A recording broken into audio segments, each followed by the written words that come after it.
என்னாச்சு ராணி? போன காரியம் ஏதாவது கைக்கூடி வந்துச்சா? இல்லத்த, 5000 10,000 கூட ஏற்பாடு பண்ணிடலாம். தொகை பெருசா இருக்கிறதுனால முடியாதுன்னு சொல்றாங்க. என் ஃப்ரெண்ட்ஸ் கூட ஒர்க் பண்றவங்க எல்லார்கிட்டயும் கேட்டு பார்த்துட்டேன். எல்லாரும் முடியாதுன்னு சொல்றாங்க. எனக்கு என்ன பண்றதுன்னு ஒண்ணுமே புரியலத்த. விடிஞ்சா உன் அண்ணன் விட்டு கிரகப்பிரவேசம், நீ இப்படி விரக்தியா வந்து உட்காந்துருக்க. சரி, ஒண்ணு பண்ணலாமா? என்னத்த? நான் விசேஷத்துக்கு வரலம்மா. நீ உன் அண்ணன் வீட்டு விசேஷத்துக்கு கண்டிப்பா போயாகணும்.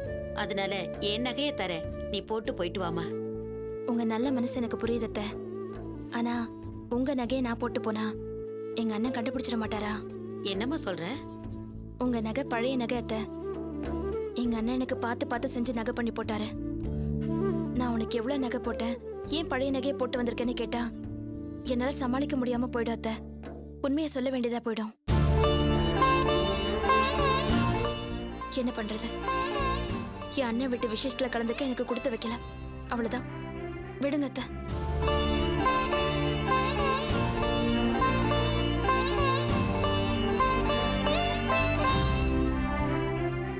டேய், ராணிய பாருடா, எங்கேயும் அவளால பணம் புரட்ட முடியலையா?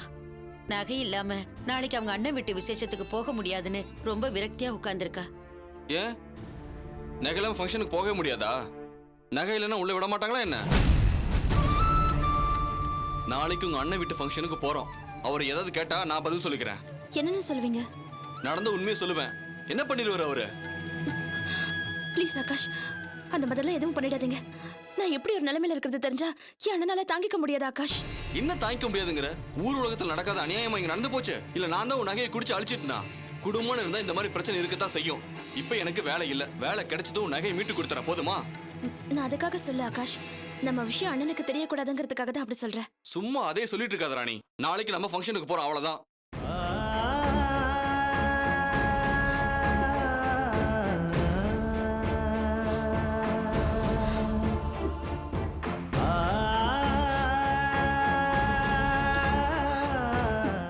இவர் இவ்வளவு பிடிவாதமா சொல்லிட்டு போறாரு. என் அண்ணன் இப்பதான் வாழ்க்கையில கொஞ்சம் சந்தோஷத்தை பாக்குறாரு. என்னால அந்த சந்தோஷம் கெட்டு போயிடக்கூடாது நான் பயப்படுறேன் அத்தை. சரி விடுமா, நீ பயப்படுற மாதிரி எதுவும் நடக்காது. நல்லதே நடக்கும். தைரியமா இரு, வா.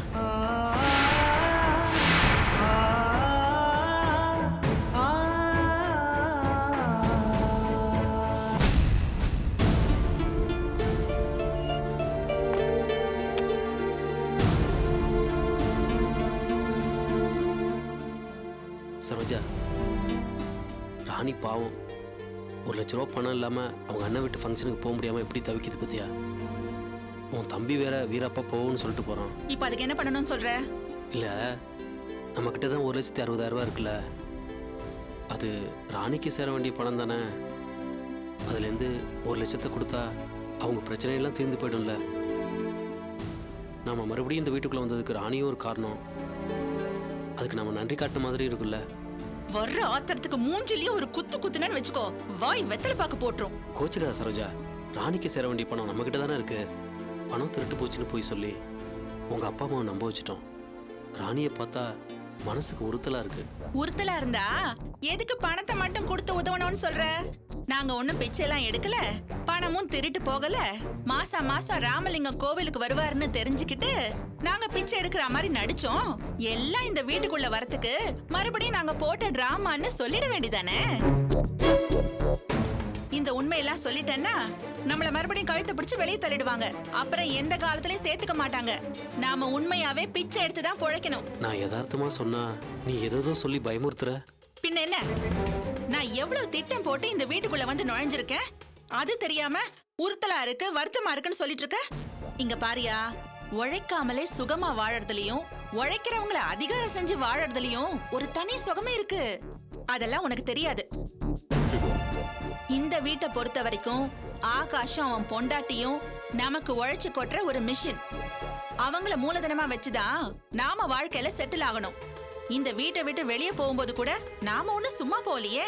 கையில 1,60,000 ரூபாய் பணத்தோட தானே வெளியே போனோம். அந்த பணத்தையும் குழந்தை பேர்ல டெபாசிட் பண்ணிருக்கோம். இங்க பாரு, நம்ம வீட்டை விட்டு போனப்பவே இந்த பிச்சைக்கார டிராமா உடனே போட்டிருந்தா ஒர்க் அவுட் ஆகாதுன்னு தெரிஞ்சுதான் இவ்ளோ நாள் டைம் எடுத்து இந்த டிராமாவை போட்டு வீட்டுக்குள்ள நுழைஞ்சிருக்கோம். நீ பாட்டுக்கு சும்மா குட்டையை குழப்பிட்டு இருக்காத. நீ வீட்லயே இருந்தா இப்படிதான் பேசிட்டு இருப்ப. நாளைக்கு நேரத்தோட ட்ரம்ம தூக்குற, ராத்திரி லேட்டா தான் வீட்டுக்கு வர. சும்மா இல்ல, தினம் 200-300 ரூபாய் சம்பாதிச்சு கையில கொண்டு வந்து கொடுக்கற. புரிஞ்சுதா?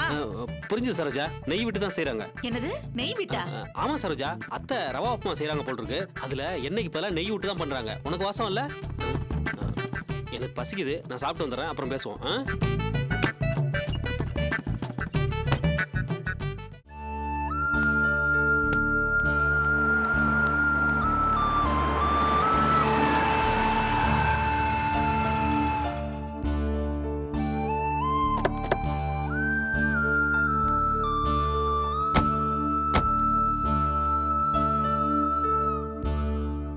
அண்ணே வாங்கண்ணே.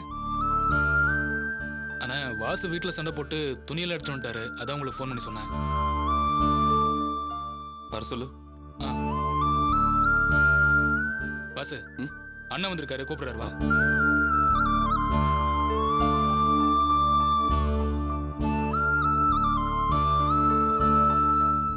வணக்கம் சார். வணக்கம் மேடம்.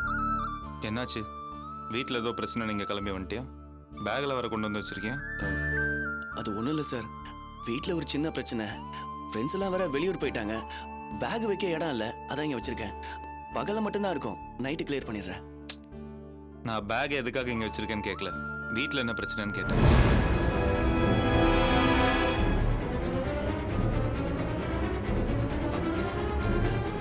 வேண்டாம் சார், தெரிஞ்சா நீங்கள் ரொம்ப வருத்தப்படுவீங்க. நான் இந்த விஷயத்த உங்ககிட்ட சொல்ல வேண்டாம் தான் சொன்னேன், ஆனால் சொல்லிட்டானுங்க. கோச்சிக்காத வாசு, வீட்டுல இருந்து சண்டை போட்டு வந்துட்டேன், துணியெல்லாம் வேற எடுத்துட்டு வந்துட்டேன். அது அண்ணன்கிட்ட சொல்ல வேணாமா? அதான் ஃபோன் பண்ணி சொன்னேன். அவங்க சொன்னதில் என்ன தப்பு இருக்கு? எதுக்காக கோச்சிட்டு வந்த நீ, அதை சொல்லு. பத்திரிக்கை வைக்க வந்தப்போ எதிர்பாராத விதமாக என்னென்னமோ நடந்து போச்சு இல்லையா? அதுலேருந்து எங்கள் அம்மாவோட பேச்சு நடவடிக்கை எதுவுமே சரியில்லை சார். நான் அவங்க வயித்துல பிறந்திருக்கேன்னு நினைச்சாலே எனக்கு ரொம்ப வேதனையா இருக்கு சார். நீ இவ்வளோ வேதனைப்படுற அளவுக்கு என்ன நடந்துச்சு? நீங்க வீட்டுக்கு பத்திரிக்கை வைக்க வந்தப்போ மேடம் திடீர்னு வந்து பழசையெல்லாம் பட்டியல் போட்டு சொன்னாங்கல்ல, அது மற்றவங்க முன்னாடி ரொம்ப அவமானமா போயிடுச்சான். நான் மேடம் பேசுனதுல என்ன தப்பு இருக்கு, நியாயம் தானே அவங்க கிட்ட எவ்வளவோ எடுத்து சொல்லி பார்த்தேன். நாம தப்பு பண்ணிருக்கும் போது எதுக்காக இதெல்லாம் அவமானமா நினைக்கணும், தண்டனையா கூட நினைச்சுக்கலாம்னு எவ்வளவோ சொல்லி பார்த்தேன். ஆனா அவங்க சமாதானமே ஆக மாட்டேங்கிறாங்க. என்ன எடுத்துரிஞ்சு பேசி நீ அவங்களோட சேர்ந்துக்கிட்டு அவங்களுக்கு சப்போர்ட் பண்றியா?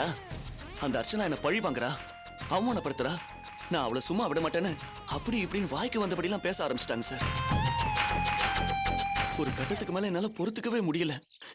என் முன்னாடி அவங்கள தப்பா பேசாதன்னு சொன்னதுக்கு பேசுறது மட்டுமா, வாசல்ல வச்சு என்ன அவமானப்படுத்தின அந்த அர்ச்சனாவை பழிக்கு பழி வாங்கியே தருவேன்னு சொல்றாங்க. கிரகப்பிரவேசம் எப்படி நல்லா நடக்கும்னு என்கிட்ட சவால் விடுறாங்க. என் முதலாளியும் முதலாளி அம்மாவையும் பழிவாங்க நான் விட மாட்டேன்னு பதிலுக்கு நானும் சவால் விட்டேன். வாக்குவாதம் மூத்தி கடைசியில பெரிய பிரச்சனையாகி என்னை வீட்டை விட்டு வெளியே போன்னு சொல்லிட்டாங்க. அதான் வீட்டை விட்டு இங்க ஷெட்டுக்கு வந்துட்டேன். நான் சொன்னதையெல்லாம் நம்புறதுக்கு உங்களுக்கு கஷ்டமா தான் இருக்கும். ஆனா நான் சொன்னதெல்லாம் உண்மை. செஞ்ச பாவத்துக்கெல்லாம் நான் பரிகாரம் தேடிட்டு இருக்கும் போது மறுபடியும் அவங்க பண்ற பாவத்தை எல்லாம் பார்த்துட்டு என்னால் சும்மா இருக்க முடியல சார். அதான் வீட்டை விட்டு வெளியே வந்துட்டேன். கூடிய சீக்கிரம் வேற இடம் பார்த்து செட்டில் ஆயிடுறேன். அது வரைக்கும் என் திங்ஸ் எல்லாம் இங்க வைக்க கொஞ்சம் பர்மிஷன் கொடுங்க சார்.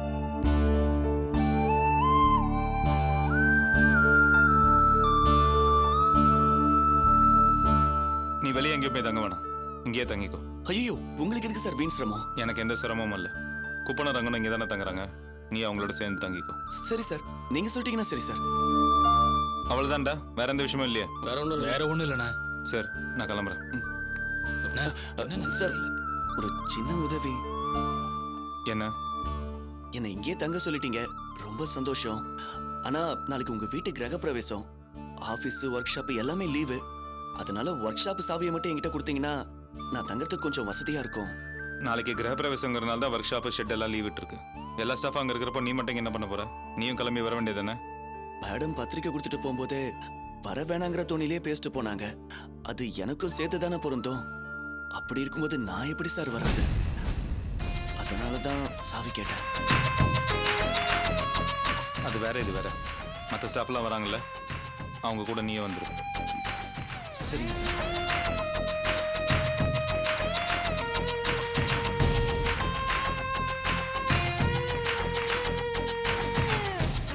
அர்ச்சனா,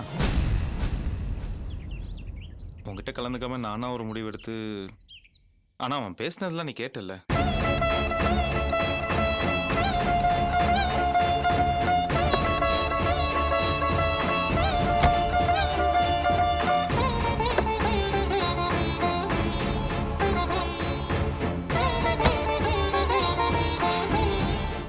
ஏன் எதுவும் பேசாம அமைதியா இருக்க? முடிவெடுத்து சொல்லிட்டீங்கல்ல, இதுக்கப்புறம் நமக்குள்ள பேசி சங்கடப்பட்டுக்க வேணாம். நாளைக்கு விசேஷம், சந்தோஷமா இருக்க வேண்டிய நேரம். இதை பத்தி பேசி சந்தோஷத்தை கெடுத்துக்க வேணாம். வண்டி எடுங்க.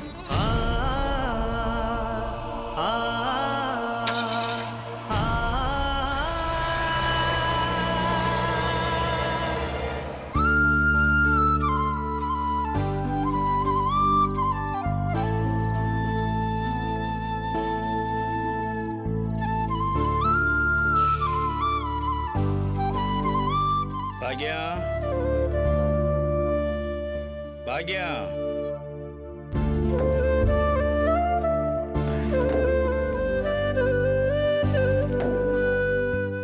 பாக்யா.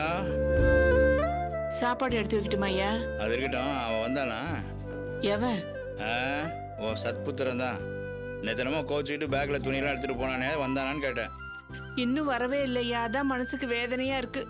ரோசப்பட்டு போனவன் ஒருவேளை அப்படியே எங்கேயாச்சும் போயிட்டானோ? எங்க போனா என்ன ஆனான்னு ஒண்ணுமே தெரியலையே. அது சரி, கோவப்பட்டு முத பேசுனது நீ தான் அவனை. நான் ஏதோ உனக்கு சப்போர்ட்டாக பேசணும்னு 2 வார்த்தை அவனை திட்டேன். அதுக்கு இந்த மாதிரி கோச்சிட்டு போவான்னு யாருக்கு தெரியும்? என்ன என்ன பண்ண சொல்ற?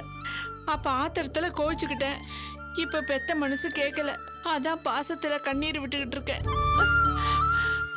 காலையில கோச்சிட்டு போனவன் திரும்ப வந்துருவான்னு பார்த்தேயா, இந்நேரம் வரைக்கும் அவனை ஆளையே காணோம். அது சரி, வயசான நமக்கே இவ்வளோ ரோசம் இருந்ததுன்னா நமக்கு பிறந்தவன் தானே அவன். அவனுக்கு அந்த அளவுக்கு ரோசம் இருக்காதா என்ன? பார்ப்போம், இன்னும் 2-3 நாளில் வரானா என்னன்னு. அப்படியும் வரலன்னா அதுக்கப்புறம் என்ன பண்ணலான்னு யோசிப்போம். நீ ஒன்றும் வருத்தப்பட்டுக்கிட்டு இருக்காத, போய் சாப்பாடு எடுத்து வை.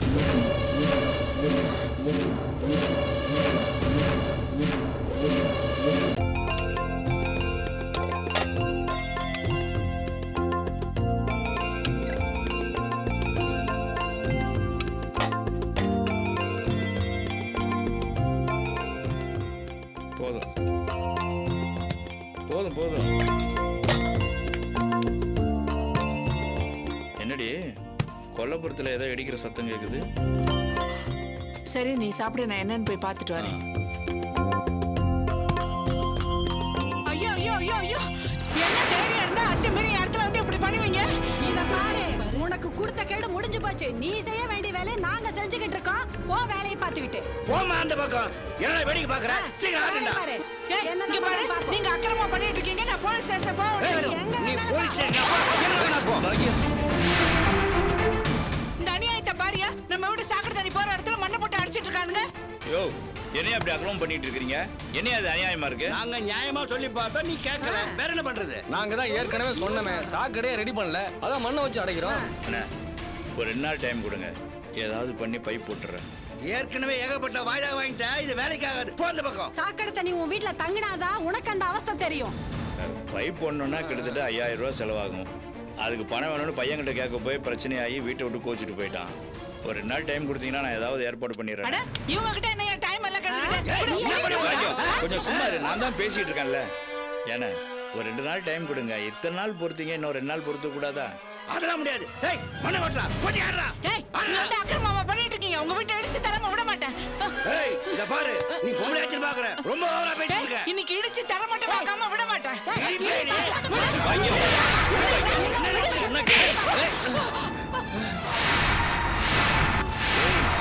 உன்னை